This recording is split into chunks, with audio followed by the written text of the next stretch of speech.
Weird Al? Drew? Al, how you doing? Good, how you doing? Great, man.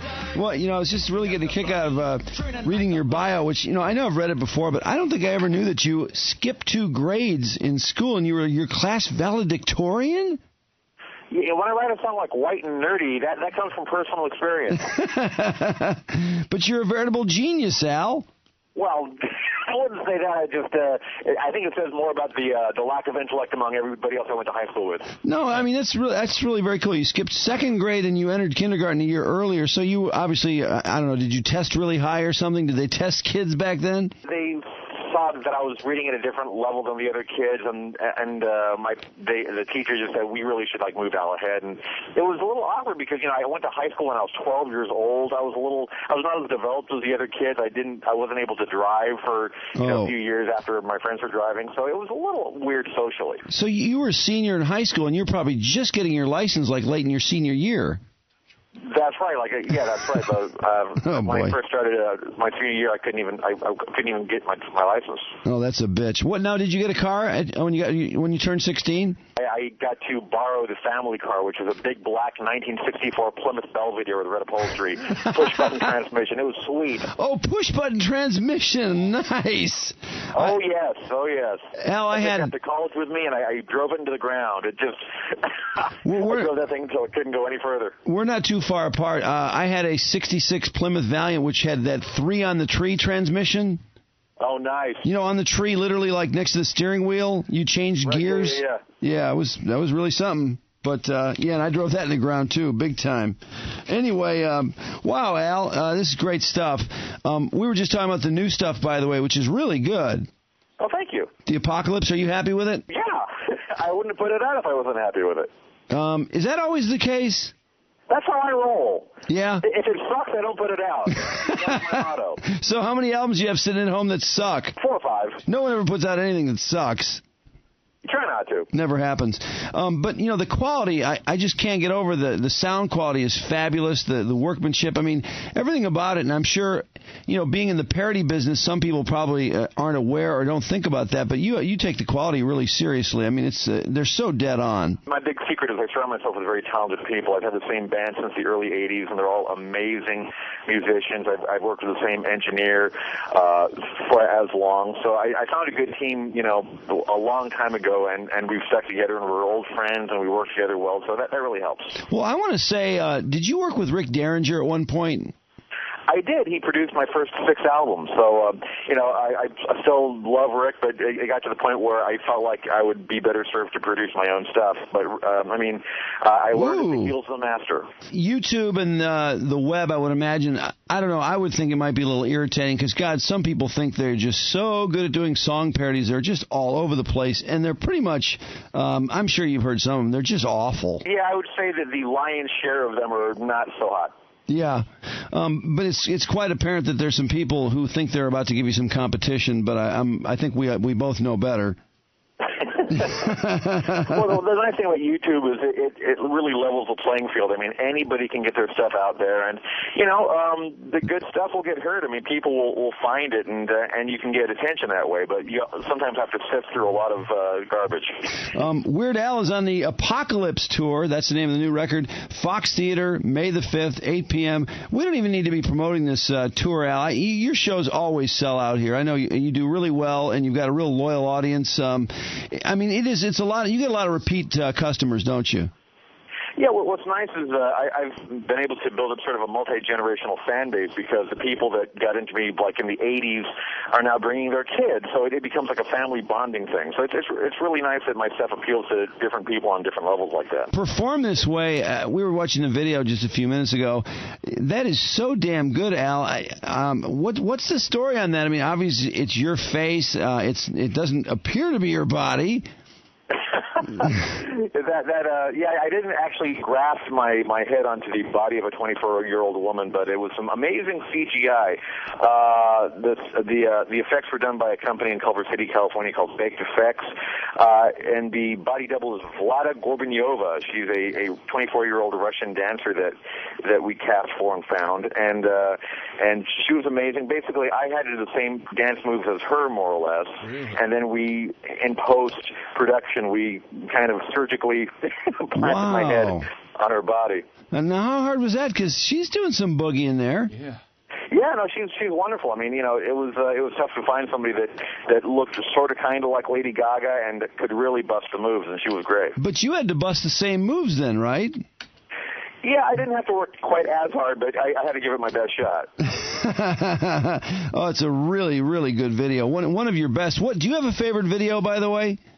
It's hard for me to pick. I mean, certainly that's one of them. That was a lot of fun to do. White Nerdy was fun. Amish Paradise, Fat. I mean, it's hard. I can't really pick. I mean, I've had a lot of fun. Hey, Mark, can you put on Amish Paradise? I love Amish Paradise. Is Coolio still after you?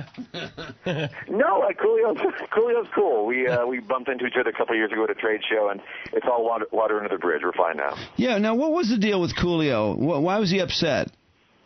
Well, to this day, I don't know the real story. He claims that I never got permission from him. My record label says they cleared it all with him legally, so I don't know who to believe.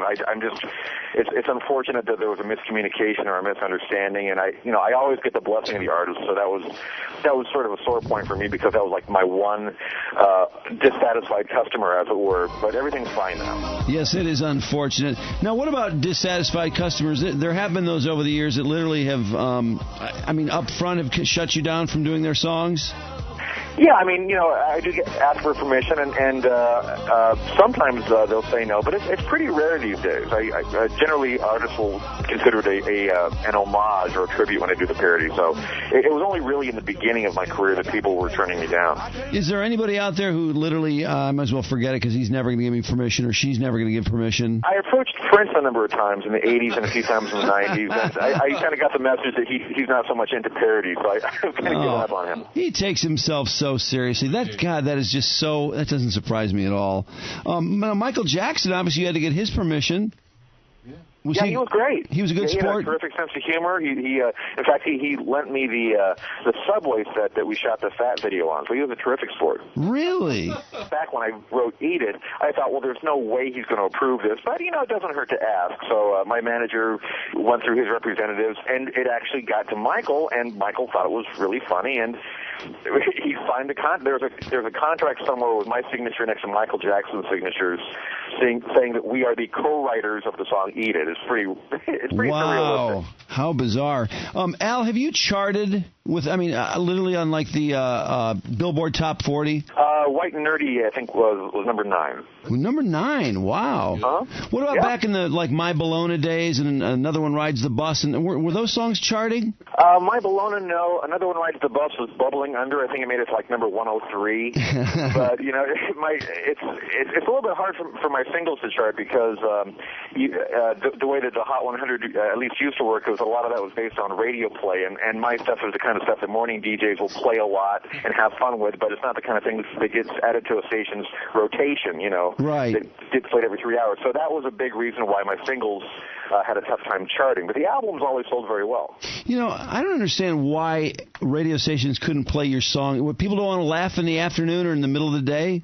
Well, there was a time, the golden age of novelty records. You'd routinely see, Alvin and the Chipmunks or Ray Stevens or whoever, be part of, every day part because, it was top 40 radio, and that included novelty and humor and anything else. So I'm not sure why that kind of fell out of favor, but that's kind of when I entered the scene. Yeah, because The Streak, Ray Stevens, that was a number 1 record, wasn't it? Yeah. I think Disco Duck, number 1. There was a time when novelty songs would really hit the top of the charts. And I missed that window. Disco Duck. It's funny. I just saw Rick Dees performing that when Dick Clark died. They were showing some bandstand highlights, and I was like, oh my God, I can't believe he had Rick Dees on there. But that was really what the business of parody records novelty records before you came along. You've just added so much more production value to it. I would think it would make more sense to play a record like that throughout the rotation now because the production value, there's no difference. Well, you got me sold. Weird Al Yankovic. We are talking to Weird Al, the Apocalypse Tour. It's coming to the Fox Theater Saturday, May the 5th at 8 p.m. Tickets are on sale now. And it's funny, we talk about the show just like it's any other show.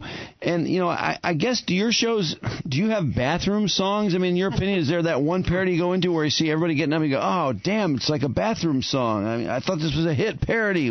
I mean, do you go through that stuff like everyone else? Not to my knowledge. I mean, my show doesn't seem to have any real ostensible weak points, which is the other nice thing about my career. Because no ostensible weak points for a really long time. I mean, I'm 3 decades long into my career, and usually an act that's been around that long, whenever they say, "Here's something from the new album," that's the bathroom break. Like, right. Nobody wants to hear the new stuff. No. But I've been very fortunate because not only do people want to hear the old hits, but they actually, care about the new material. No, that's true. In fact, I would think you wouldn't want to miss the new material because that's, maybe something you haven't seen or you haven't seen the video. So, I mean, right. Would people be less inclined to get up during a new song? I don't know when the bathroom break would be. That's why I tell people, void your bladder before the show. There's no bathroom breaks in this show. Boy, everybody kind of got up in a dander when you said there's no ostensible bathroom breaks in a Weird Al show because, I mean, it seems like there is for everyone, but you don't see it that way. No, wear your adult diapers if you don't want to leave your seat. Walters, what were you talking about here about stuff in the vaults? Is that what you're asking? I was just wondering if there was a song, a parody song that he recorded ever that we've never heard because an artist refused to release it. Give him clearance for. Got it. Sounds like there's a Prince song.